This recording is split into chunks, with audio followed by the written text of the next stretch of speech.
Arratsaldeon, etorri zareten guztioi. Gaurko hirugarren foruna, txikitasunaren handitasuna literaturan, bihar Arriagan irakurriko dugun Mariasunen lanarekin lotzen dugu. Bihar Arriagan klasikoen 13. irakurketa izango dugu goiz osoan zehar. Irakurketa hau, dakizuenez, ekainean egiteko izan ginen, eta zorioneko pandemia hau dela eta bertan bera geratu zen. Uda tartean izan dugu, eta erabaki genuen aurrera egin behar genuela.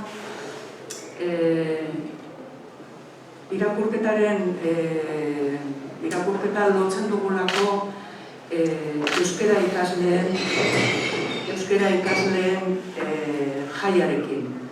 Eta batetik pentsatu genuen zelan edo lan egin behar genuela ekitaldi hau, batetik horretatik eta bestetik euskara berak ere pandemia dela eta asko sufritzen ari dalako. Eta horrela, ziginen ganien eta danon eta askoren laguntzarekin hemen gaude. Egiten badugu klasikoen irakurketaren alako historia txikitsu bet, orain dela 10 urte, klasikoa berez zen klasikoarekin hasi ginen, gero horrek aldaketak ekarri zituen, batetik liburuen argitalpenen urteurrenarekin bat egiten zutelako irakurraldiak edo irakurketak, adibidez, Oaba irakurri genuenean, edo Arri eta Herri, edo Otropete. Eta bestetik, beste irizpide bat klasiko hori aukeratzeko izan zen literaturgintzan egileek egindako ekarpenagatik.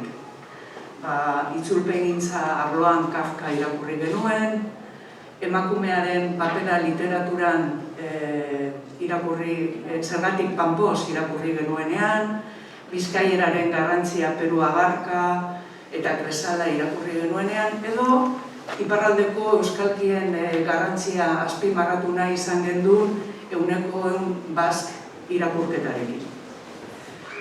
Aurten, beste pauso bat eman dugu, eta biharko irakurketan haur eta gazte literaturaren garrantzia azpimarratu nahi dugu.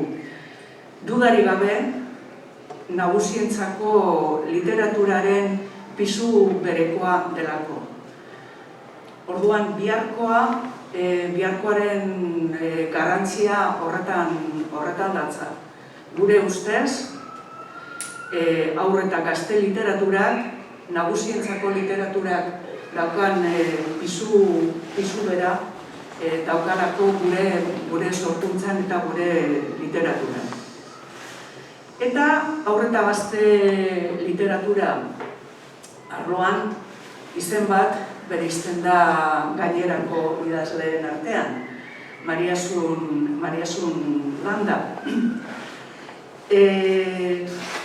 Laurra esan da, bere lan literarioa importantea da, bere idatzitakoaren garrantziagatik eta nazioarte mailan duen ospeagatik. Hainbat sari jaso ditu Mariasunek, irakurri edo idatzi dituen euskeraz idatzi dituen 40 liburuengatik, eta liburu horietako batzuk 14 hizkuntzatara itzulita daudelako. Orduan, Mariasunek egindako lanak hainbat sari jaso ditu nazioarte mailan eta gure artean. batetik hasi behar badugu, izango da 1981an haur eta gazte literatura arloan irabazi zuen Euskadi sariarekin. Edo 2003an Espainiako Kultura Ministerioaren sari nazionala irabazi zuenean Krokodiloa Oge Azpiarekin. Edo IBBI-ren International Board of Young People sarietan, birritan izan dalako Maria Zuren Landa, Maria Zur Landaren liburuak. 1982an Joldi sartu zuten Ohorezko Zerrendan eta 2016an Krokodiloa Oge Azpian. Eta amaituko beste sari batekin Nobel sariaren maila duena Andersen nazioarteko sarian. 2008an Maria Zun Espainiako ordezkaria izan zen sari hauetan. Bueno, alde batetik egin idatzitakoa, bestetik jasotako sariak, baina zerbait azpimarratu behar badugu nire ustez behintzat da Maria Zunek haur eta gazte literaturaren modernizazioan egin duen ekarpena. Maria Zunek ipuinak idazteko beste modu bat ekarri zuen eta idazle konprometitua eta kritikoa da bere lanetan.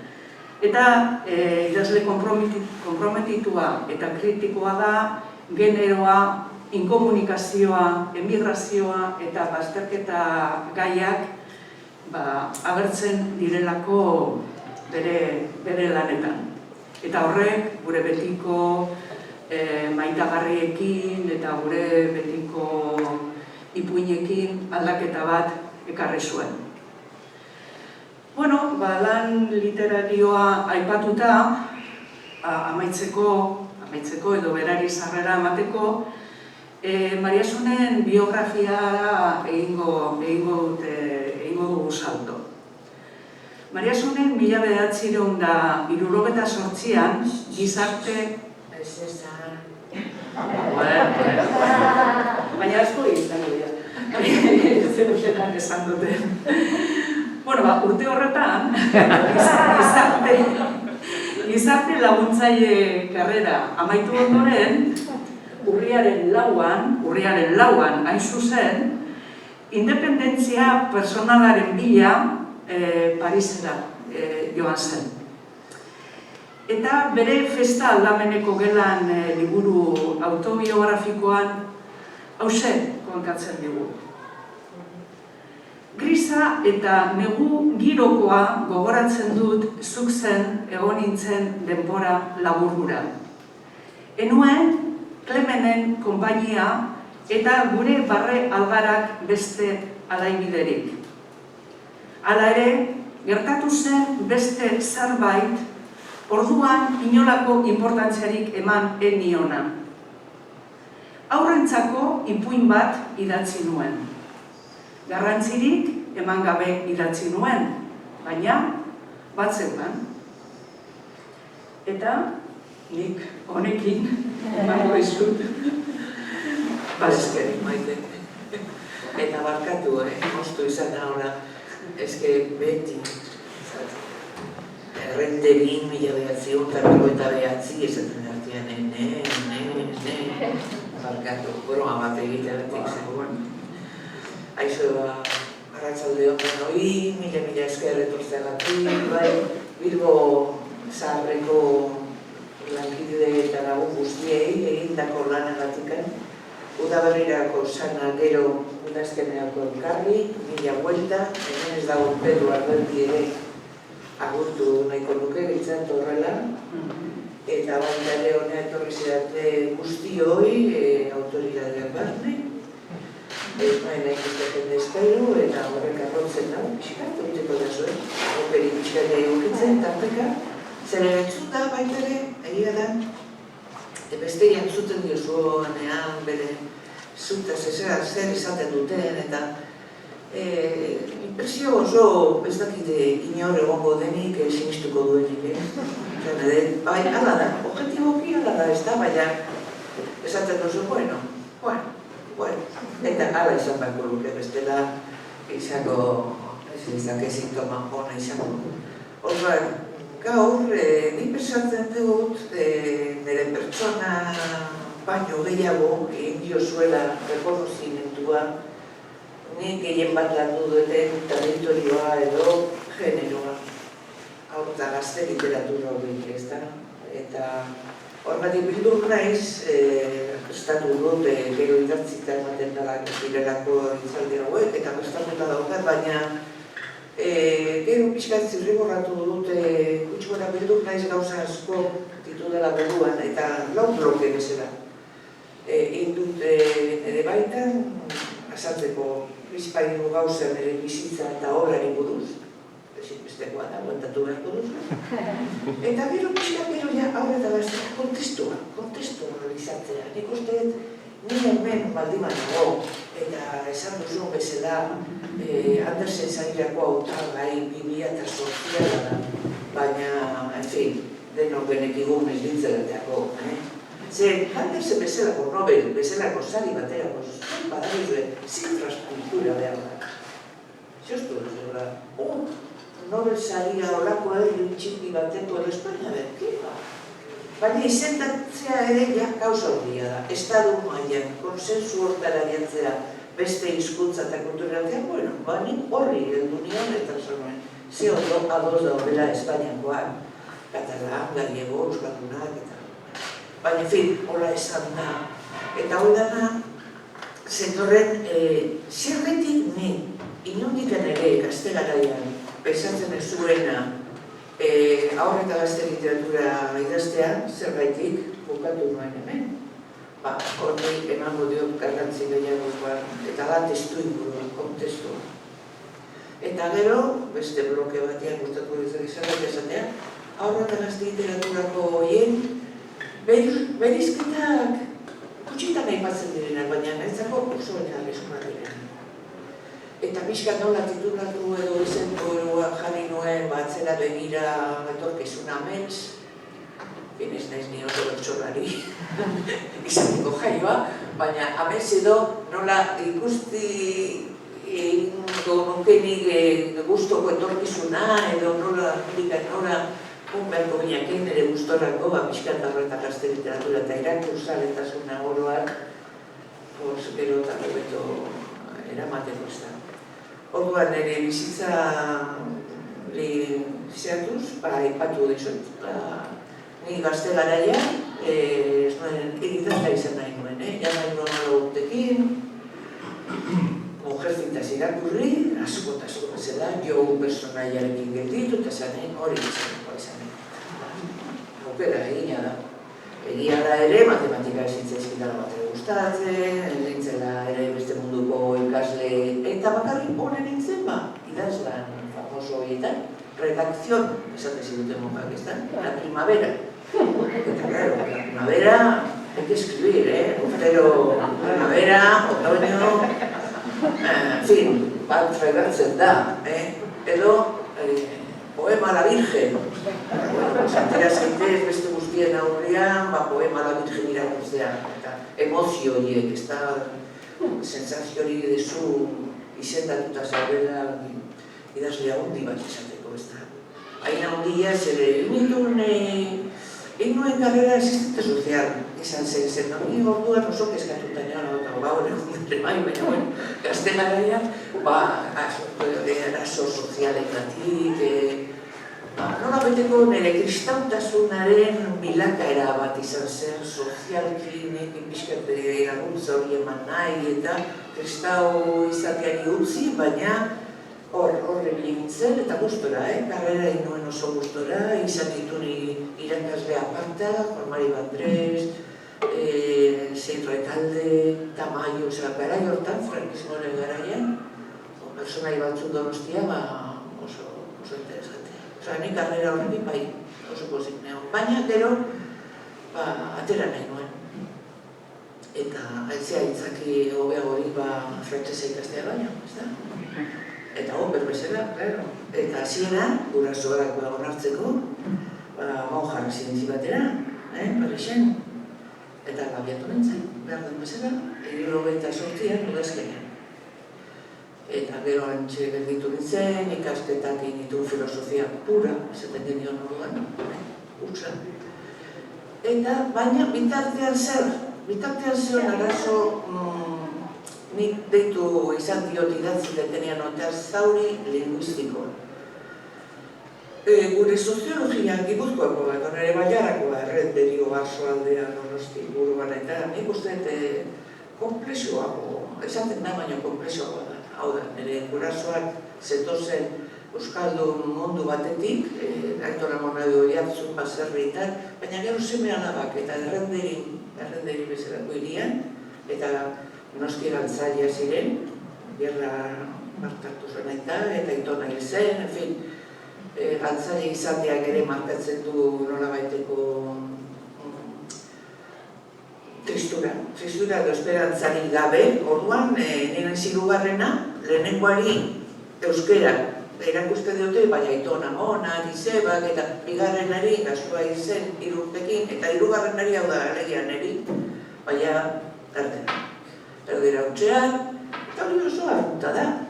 Ez da ingarbi, ama hizkuntza euskera da, ama hizkuntza gaztera da, ez. Eta da, bati burrillo bat, nik etxian ere, guk erabili izan dugun erdera, oso xalegre izan da. Neurri batean, etortzen badain zen norbait da bazkaltza gurekin, amak esaten zidan edo nik anaiari, emaidazu edo pasamera burruntzali. Eta, klaro, golortzen duzu, baina dana dala nik kontzientzia neukan eta ez naiz gozatuko horretaz, ez nuela hitz egiten, inguruan entzuten nuen hizkuntzura. Monjak, ez zen existitzen euskera, eta erakutsi egiten ziguten, bueno, klaro, baina dira, zea garrantzitsuenak, aritmetikatko, zea errezuak, oitan alderaz, zartuta dazkat, orain dikan ere, zenbaki esateko pentsatu behar dut euskeraz, ez da txantxetakoa, asunto hori. Eta esan edo horrekin, baina zauri bat bezala sentitzen duena. Aitona amonakin bai itzaiten nuen erderaz, baina aitona, txerezte, Mariak zea, bera izila zen oso, baina ez genuen itzaiten, ez nuen inoiz itzaiten, kartetan jolazten genuen, bera apena zekien erderaz. Fabrikan zer, eta gero, eta zauri hori ez da, eta jakin nahian eta zerraitik egiten da, eta ere gehiago gaztea gotzen zeranean, eta ikusten duzu hor, rebeldia, foko bat dala, bueno, ze hori pendiente neukan. Saiatu nintzen, Donostian zeuden ikastaro batzuk diputazioan eta zer, joaten, ez dago, konparatzerik gaur egun gogoera, ez da, euskaren kasi nahi duena entzako zer ezarik ez.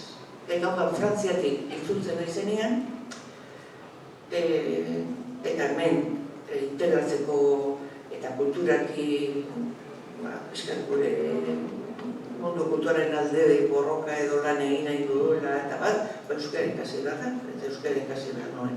Eta orduan sartu nintzen, orduan astapenetan zegoen eukastoren mugimendua, Zarautzen zeon Angel Lertxundi, uste temera mozgatuko repete, idazleak ezaguten genuen elkar, eta izidan txoko batan, eta nik eskintzen nuen nire lizentziatura. Ze, klaro, ikastorak zaukaten jende oso ona, euskaldun oso mirailuak eta beratxak, baina titulurik ez. Eta nik tituluan eukan hizkuntzarik ez. Baina hizkuntza bai, baina infinitiboetan, zein nintzen lehenengo urtean. Hala ere, gixako eta ezkan motilo jekin kriston, amiztanea daukagun eta biltzen gara eta faltzen dugu. Ordo esan nahi du, ez egitula traumatizatu asko. Baina, bueno, hor ikastolan sartu nintzen, eta ikastola zen orduan, nik ez dakite, nik sensazioa daukat urte haietako transizioarekin batera eta 80 markadako urte horiek bintzat ikastolaren mugimendua edo herri mugimendua oro bai. Ez dala behar da bezala kontatu edo asko edo hor egon ziren, gurasoen aldetik, kooperatiba haiek, ez dakit, sekulako mogimendu izan zen. Eta hola, hasi ginen, bajera batean, izaguntzen hasi ginen bajera batean. Umetxo batzukin, zer jakin gabe, zer zen aurrezik eta. Jarri nien kenketa bat, imaginatu zaztokeen, bueno. Baina horren partez kantak eta zerkiak, eta horre bilin zen ikastoraren munduan, 11 urte. Aliketa, hizkuntza aliketa nik ja orduan ikusten honen burua ja euskalduna. Eta nabarmena zen, ez zeon materialik. Irakasleak egin behar izaten denun, dana, lehenadeko batzuk bat emazadete hemen ikastoraren egitakoak, gogoratuko dituzue moteko biztariek, eta egunero lanak prestatu. Baina, amigo, eta itzutzen naiz testu gintzara, testu kontestualizatzera. Zer, urte horietan ez ziren izan nola nahikoak. Bazion entusiasmo, gogo bat, baina ez bakarrik Euskal Herrian.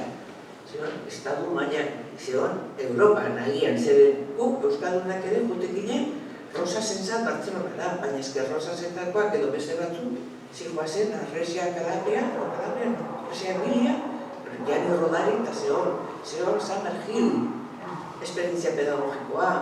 Espainian bertan, la ley de educación orain buruz ari naiz 1996ko sortzen dira los grupos de renovación pedagógica sekulako mogimendu dago, berpiste bat, eta hor, ez da, kasualitatea sortzen astea, giro horretan oso motibatuta geuten, ez bakarrik gure zoko horietan, haizik oro bar. Eta esaten duzu Rosasentzat, oso referentzi bat zen guretzako, ezta? Eta hori bezala, hor zehon egitea dana. Kantak, poesia, liburuak, metodologiak, zer esan, hasiko nintzak eta ez nuke gokatuko. Orduan, hobeda, ulertzeko, Zarauzko ikastolan eta txantxetako edo kasualitatea biltzen gara, momentu hortan eta urte horietan, 70-tik 80 garrenera, Manolo Urbieta, Jose Antonio Ormazaba, aipatzen ditu, biak ez daudelako mundu honetan, eta gaina hundia nien, Angel Urtxenda, noski, ikastola berean. Martín el Eskuru, Txiliku, idazteak eta poetak eta kantak egingo dituztenak, kanta horientzako hitzak, liburuak aterako dituztela du lertxundini horren arrimoan ni ere, esaten dut idazlea izan nahi dut, oizia baiet, izan nahi nuen, baina zuek uste duzu ni gazte garaian nahi nuela horretzako. Barra egiten dut ere gazte garaian, gutxinez nahi duzu Simone de Beauvoir izan. Edo Virginia Woolf, hori baina gutxiago ez. Orduan, normalki, peskate, zer da, kontestuak eramaten zaitu. Eramaten zaitu txiki haientzako ipuiak asmatzea. Eta ipui horiek gero hasien zuzenduta. Eta gero 82an, ja sortu, sekulako aldaketak eta sortu ziren lehenengo argitaletxeak, Erein, Elka, sortu ziren, euskara batua sendotu zen, ikastola zabaldu ziren edo joan ziren hartzena. En fin, hasiko naiz gogoratzen gauza guzti hori, baina kontestu hortan, eta naturaltasun osoz, eman zen nire kasuan, normalki zailen nadan pausoa eta da argitaratzea lehenengo liburua. Nahi etorri zintzezkidan, elkarrekoak, eso badakigu, ipuiak lantzen duzula dela, eta ipui horiek, lehenengo liburua jakainan zehot. Eta lehenengo liburuan horiek nola idatzita daude. Idatzita daude, freskotasun batekin orain hartu nahiko lukena. Ez daukaila, freskotasun. Ez da hartu nahi ez da gaizto bihurtu. Nire referentzia ziren txikitako nire guztoko liburuak. Eta kitu, badenonak. Antxo Guartean, G.I.B., La Flecha Negra, Neriak eta Nahiarenak, eta hor zea hortan, hori bai, kezka, behar bada genero kezka horrekin aldatu teknitu duen, neskei atzikitzen izkien zabale batzuk, rol aldaketa hori guztokoa ditu, eta batzutan ezageratuta da nahi nuen, lehenengo ipui haietan. pixka. Harik eta momentu batean, eta horrean pensatzen dut, eta hor gaude, partxe da, Jose Pirendaria, Anixe Betario edo Matzailea, momentu horretan, ikui horiek, eremo horretan, beste behar dagoen eremo horretan, asko saldu. Saldu baino, asko zabaldu ziren, ez bai zion. Askoz gehiago, bueno, handu, Lertxundi, beste batzuk, Jose Antonio Rafaga, gure kuadria, ez dago hain bezala, ez? Orduan denok ezagutzen genuen elkar. Nola esateko. Bueno, harik eta ni momentu batean bai, txan fantasmarekin berriz, goatzen duen burua zerbait diferente egin nahian. Eta diferente egin nahian, horren gobernunez niri ere, ez, niri azten da, txan fantasmarekin ja, zea, bueno, arazo soziala nola bideratu ikui baten bidez, neska komunikazio falta daukana, problematika bai, psikiatra batekan eramaten dute, zoiko gai bat, ez da?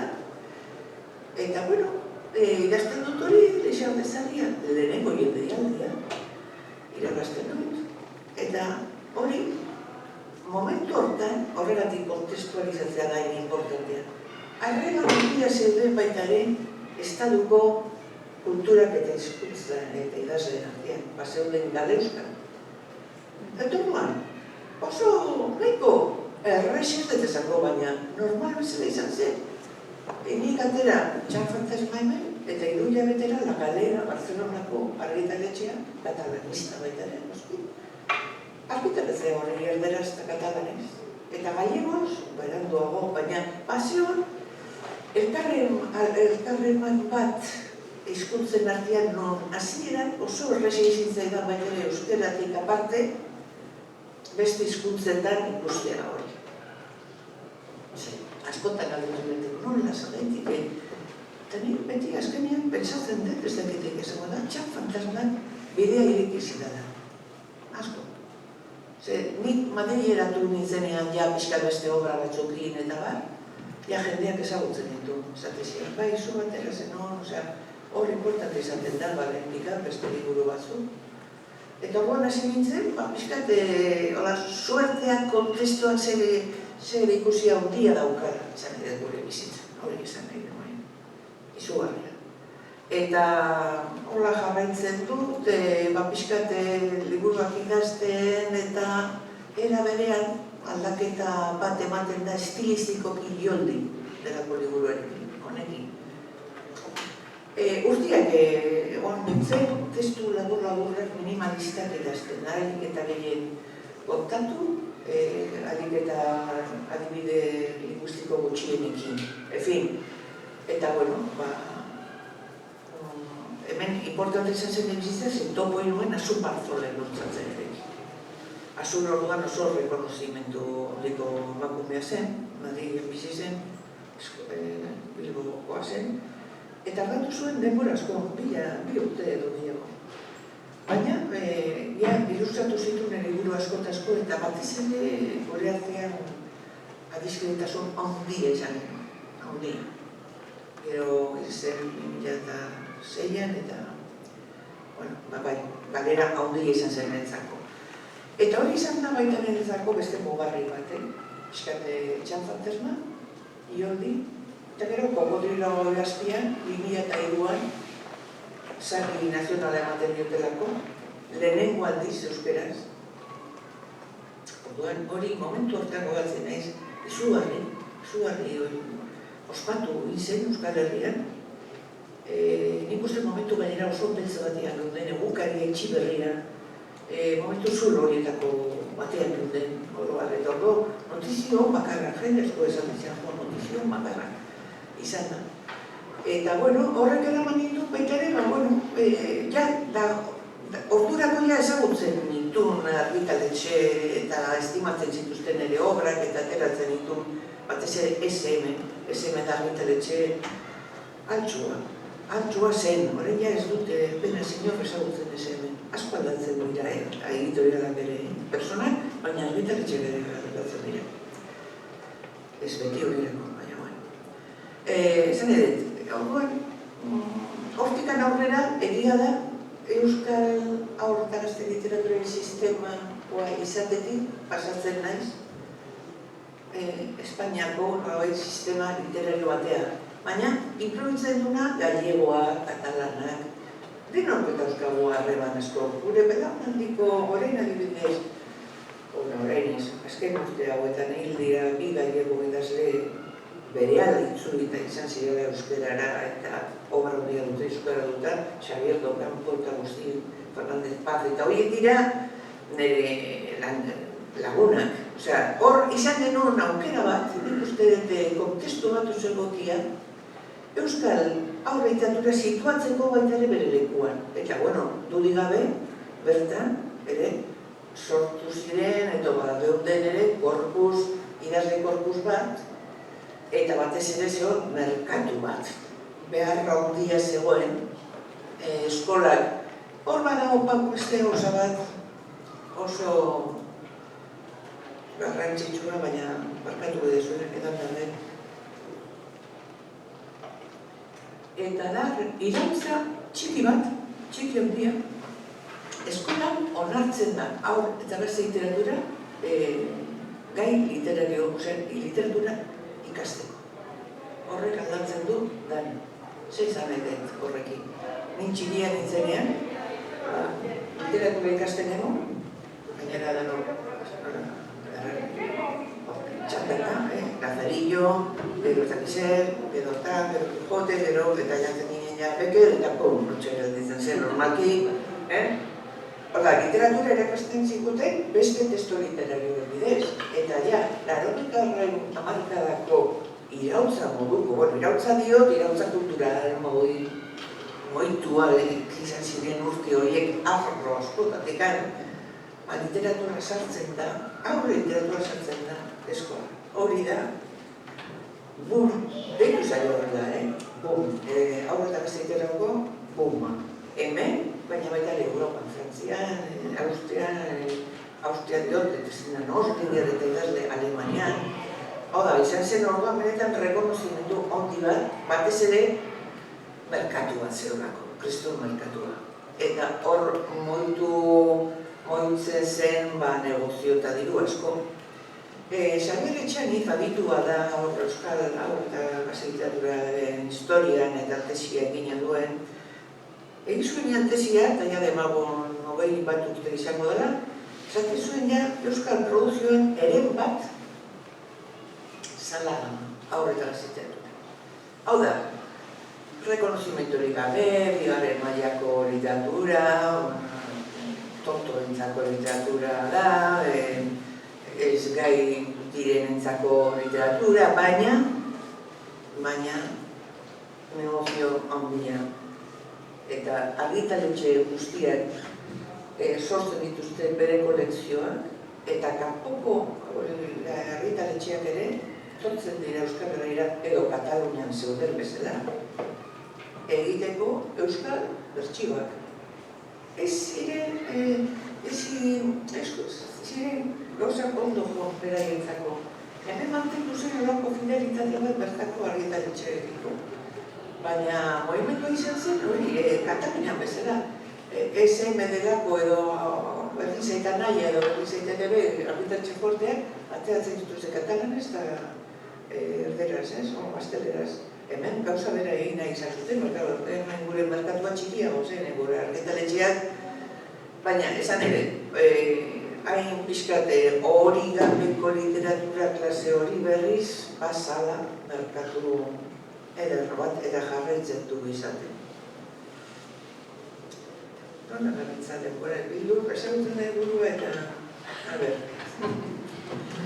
Orduan, datu minimo batzuk, nire bizitzaren inguruan, testu gintza oso garrantzitsua dela, bai nire bizitza esplikatzeko, baina baita ere konkatzeko gaur zuen bezalako lagunak ematen diozuen haur eta gazte literaturaren lekua emateko, alaren bizka berandu xamari bitazten.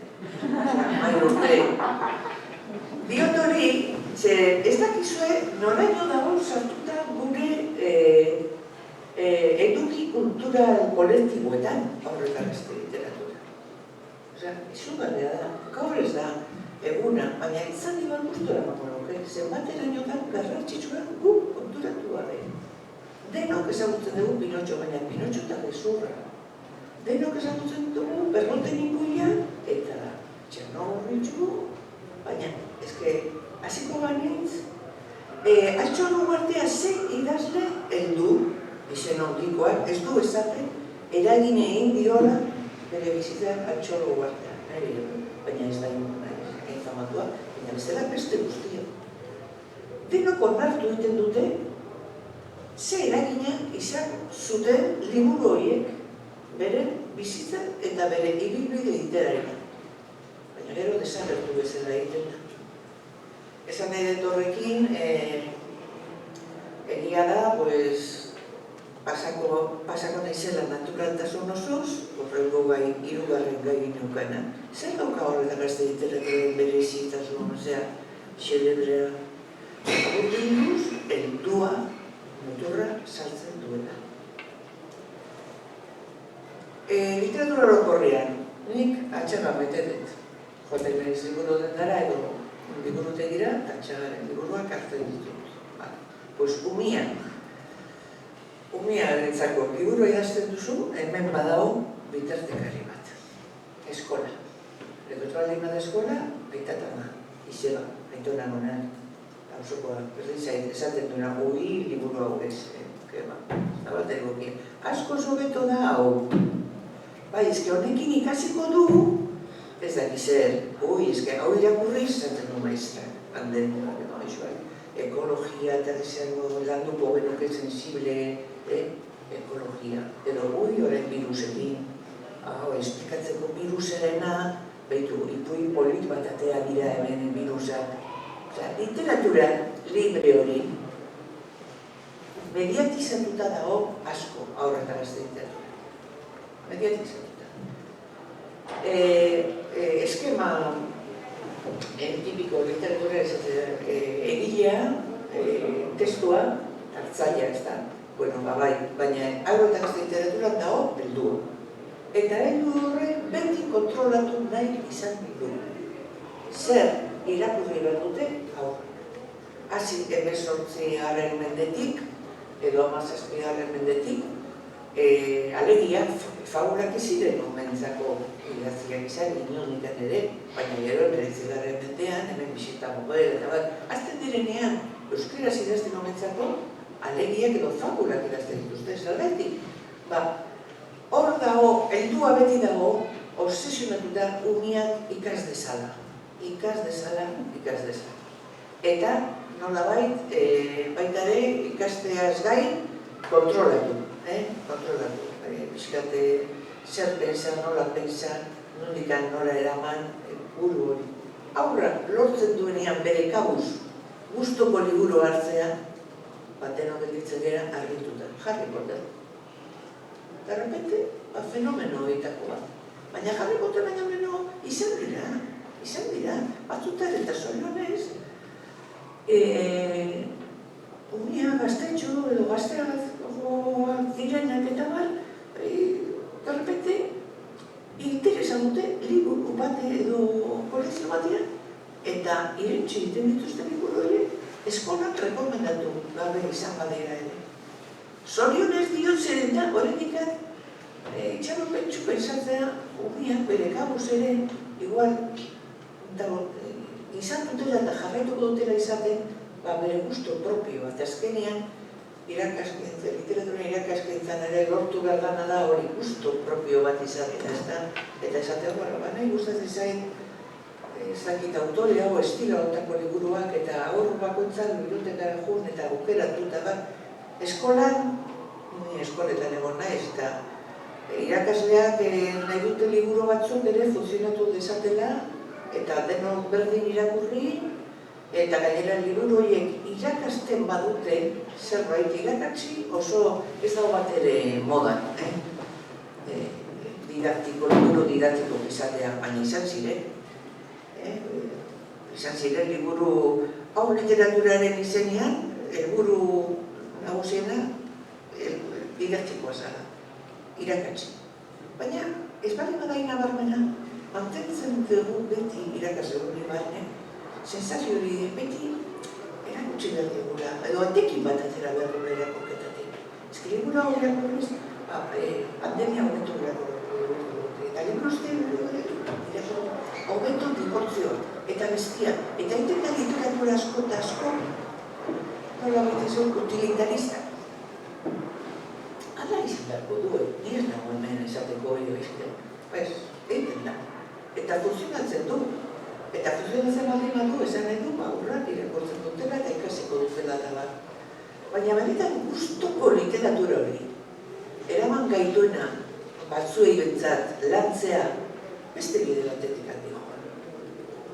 Horren eman digite nio Gasteizaiko bera azken liburua eta barkatuko du, baina nola eman diazu hitzeiko denonetaz. Eta nio adibidez, ez da maixu, ez da zea, ez da joan, jarri zaio hau idaztea. Eta gainera, estilo batean, estilo edo tono batean, oso hau eta gazte literaturakoa denik, dana, humoretsua, absurdua, hitz jolasa, izugarri baita dituzte aurrak, absurdua, hitz jolasa, gogatzen bazen gutxikiten ere, ze, behintzat, hausen pesate, Teresa, Marquesa, Petitesa, osea, erderaz gaur nire moda, baina hori gau beti izan dira, poemak inditu. Nola, eman diten eta ez diot, propaganarik eman nahi, baina baita denei nola, gaiak, karri nagonean, esan dut zenbat aldatu da edizioa. Zuek imaginatzen duzu hola, Gorori garren amarka da? Horlako edizio tapako gorrak, bi lujo bat, guretzako, hau da. Aurrera pauso bat emanez eta laugarren puntura joaten etorkizuna edo nik uste dut gu edo garaiko edo gero etorri diren askoren asmoa izan dara gure Euskal aurrera literatura normalizatzeako matxoen artean. Normalizatzea esan nahi du, katalan bezalakoa izan, gallegoena eta gu gantza arean. Baina katalanak beti dutzen zitzaizkigun guri erderaz, gaztelerazkoa.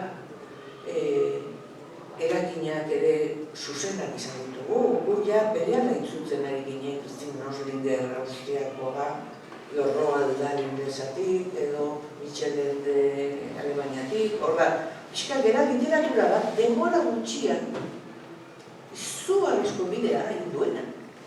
Takin norte izan dako du hori. Oroa, literatura orokorra ere bai, baina aurretara literatura beharra eskatuta ere. Gauzke, gutaukago horrein irakurleko potentzial bat izugarria. Orduan, egin da sekulako bidaia. Eta produzioa batzuk esaten dute gehiagizkoa dela. Pues posible da, zer bak izuen behin atera eskero, rostilak erateatzen dira horren ez da.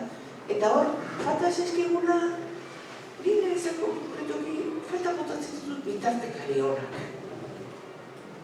Hau da, testu literario eta omen artean, testu horiek hurbildu eta gozatu eta zehartuko dituztenak.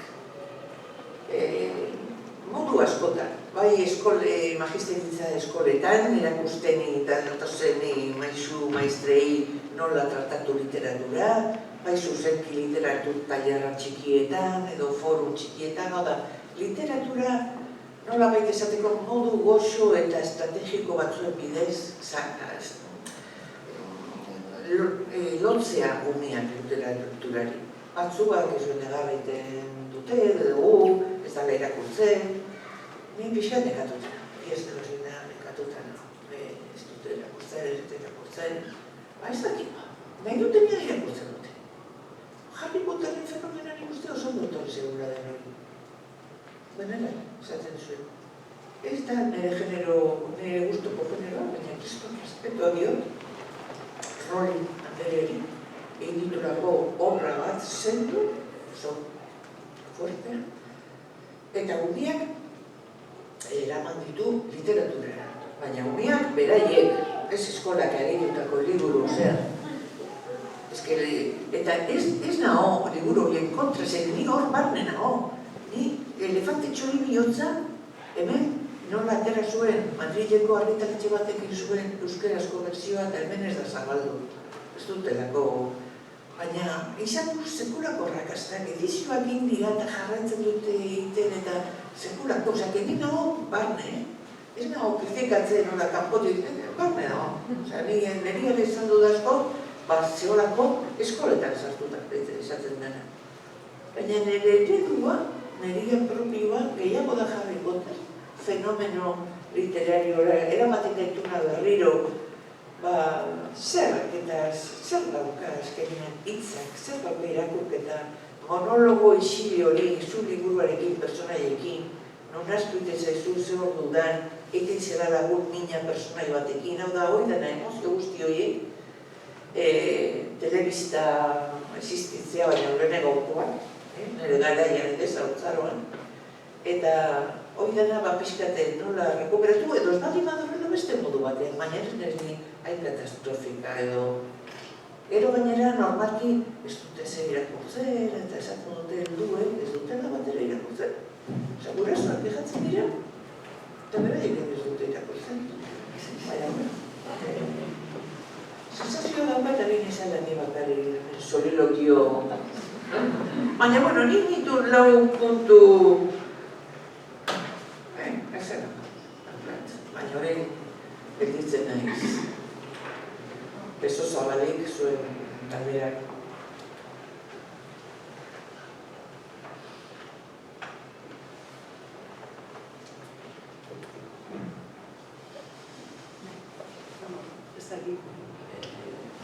Ni kanonarekin geratu naz. Hau da, haur eta gazte literatura zuk aipatu duzkoaz. Bigarren mailako literaturan buruan, ikusi dugu dalakoan garrantzia edukita ez, hau da, kanon horretatik kanpo. Zu zeu minduta zaude horrekin? Altura horretan minduta? Ez, baina ulertze bez esan nahi duzu, eta ez dakitzu zenbat aldiz egiten dizkidute galdera horiek? Bai. Osea, ez que gainera, nik uste benetan literatura maite duena ez du problemarik. Berdin irakurtzen du Astizen liburua eta Kafka. Zer nahi dut, nik pixkat eta literaturzaleak edo nire estilokoa bintzat etiketak gogotatzen ditu. Etiketak eta zailkapena. Hori da beste ezaguarri bat aurretan zaitaturen. Izugarri, rigidoki mantentzen dena. Urtea jartzea, kolorez bereiztea, ze liburua, eta denok enkajonatu bezala. Orduan, horren kontra egotea normal. Osea, hori irutzen zait, berabiagoa, nire kasuan, helduen literatura kanon, kanona bestiena ere hain relatiboa. A ber, ez dakit igual oso aseptika sentitzen naiz, baina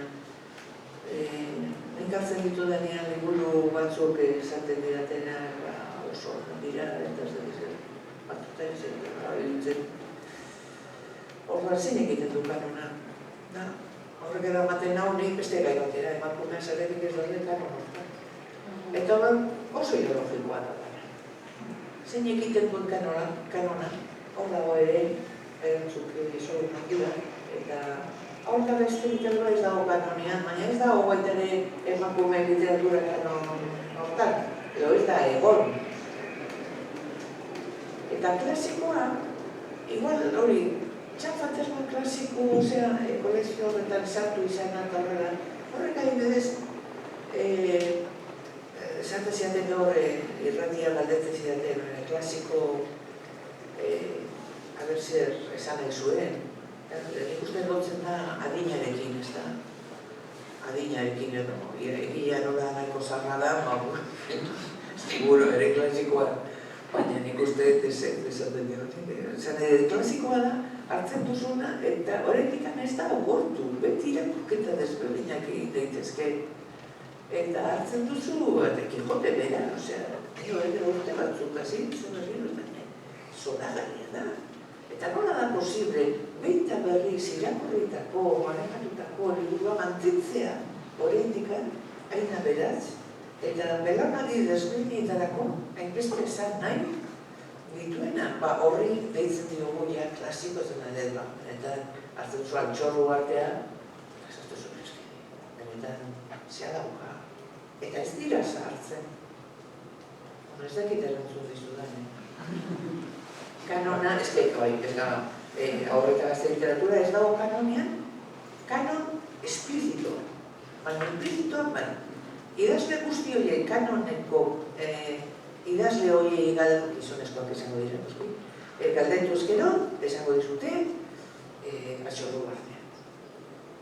Esango dizute, Stevenson, Mr. Jekyll, esango dizute, Dickens, eta Dickens nola ez, esango dute, baina barroa hori da, esplizitu horiez, baina bere eraginik fuertenak izan dira horretara zintzen batez ere irakurriak izan direlako adit oso poroso batian, adit oso xamurro batian, eta garai hartako irakurketak horretirako betitzen dira ez da. Edo, nesken gan ere, ni emakume idazle zean egin Monteora enkuesta batzuk, eta garai hortako garaikidea dira Rosa Montero, Modena Grandes, eta zagutzen da, eta Modena, eta deno rekonozitzen dugu mujercitas. Horren eragina. Nola ez? Eta gainera gehiago, nola indira lau bertsio zinematografiko. Eta zerrekin jarrantzen du izaten, hain liburu... ez que liburu horiek sekreto badute. Baina otarako nire klasetara etorri behar duzen. Ez que nire bona izo 25 urte, magisteritza eskola Donostian, eta gau nire gaien zein horretak gaztegitzaturen. Eta gadera horiek egiten ikaslein, zerretik, jenire sekretoa? Zaten dien, jeini, zerretik? Osea, urteak joan, urteak etorri, egin dira bertxe cinematografika, telebistakoa, japonia, liburua, zer dauka jeini, zer dauka mujercita zera horrek, zer dauka. Eta, karo, bero baten ikusten duzu non dago. Adibidez, natura eta ziudadea, eta natura, ume guztiak ulertzen dute hori oso. Eta bar. Bueno, a ver, beste galdera. Ni bakarrik horregatzen den. Bukatzen dugu.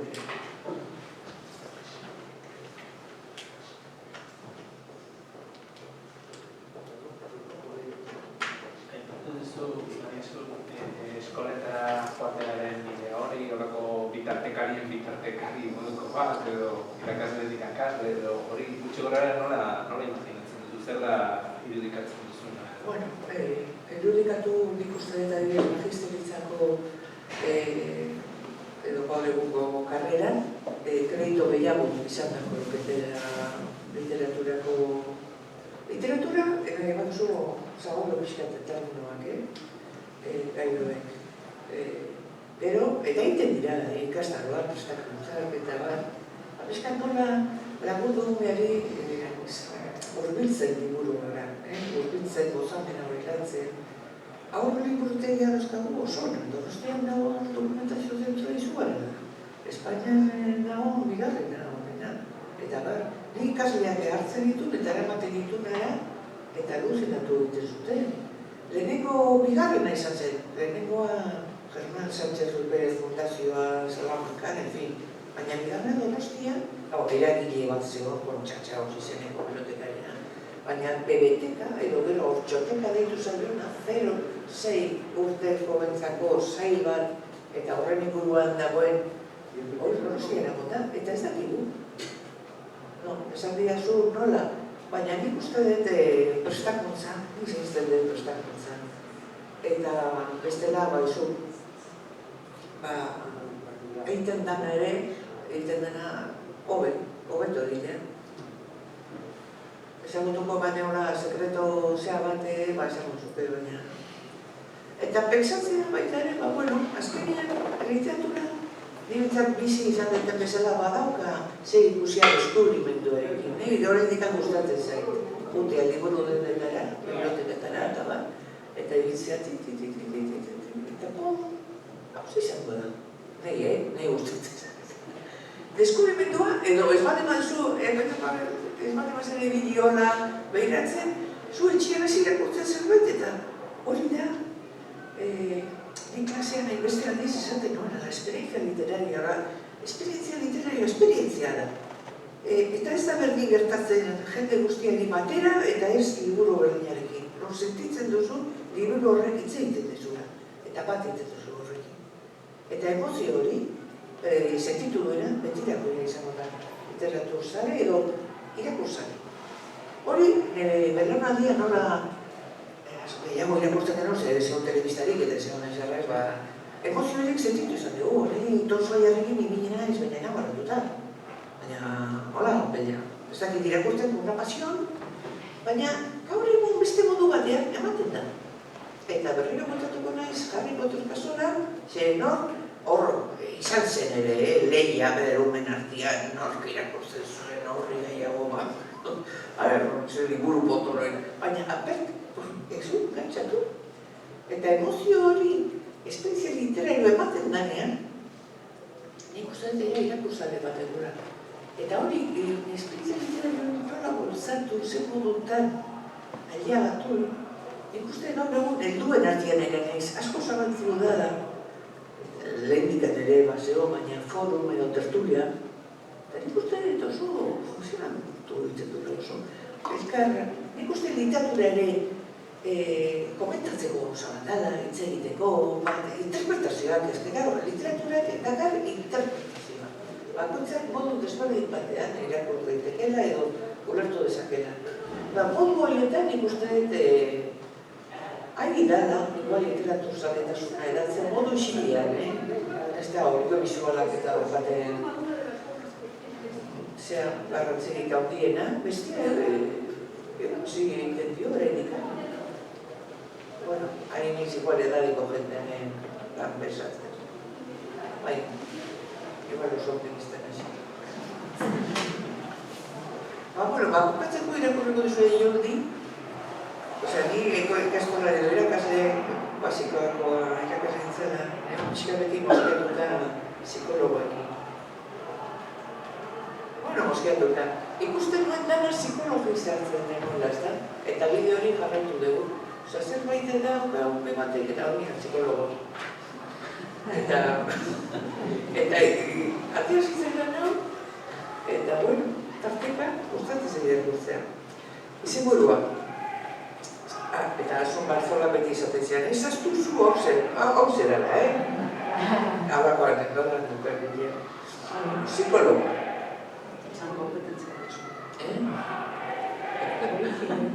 Oso tipiko, ez? Oso zaberria eta... Aterinoak ipuin labur bat idazteko egindu ditu. Nireak gelako laburrena izan da. Horrela zion. Ikastola batean, haur guztiak oso txikiak ziren. Egun batean, haur bat galdu egin zen eta zorri batek jantzuen. Eta inor ezen konturatu. Fin. Benetan laburra iripuia, esan ditan derinoak, eta kezkatu oso dut. Handi pixka batera galdetu dit, ia nire ipuia gizon bati erakusten utziko nioken. Eta ni baietzen erantzun diot, gizon horrek psikologo du izena.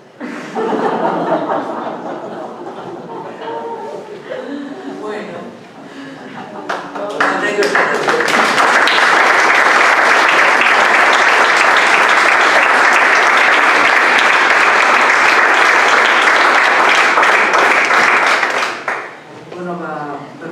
Eskerrik asko gaur etortzagatik. Eta esan behar dugu hau guztia forunak eta irakurketak eniratekela posible izango atzetik Pedro Alberdi eukiko espageno goren bajan dago, baina beraren eskua dago honetan guztia. Mila esker. Eta bihar arte. Agur.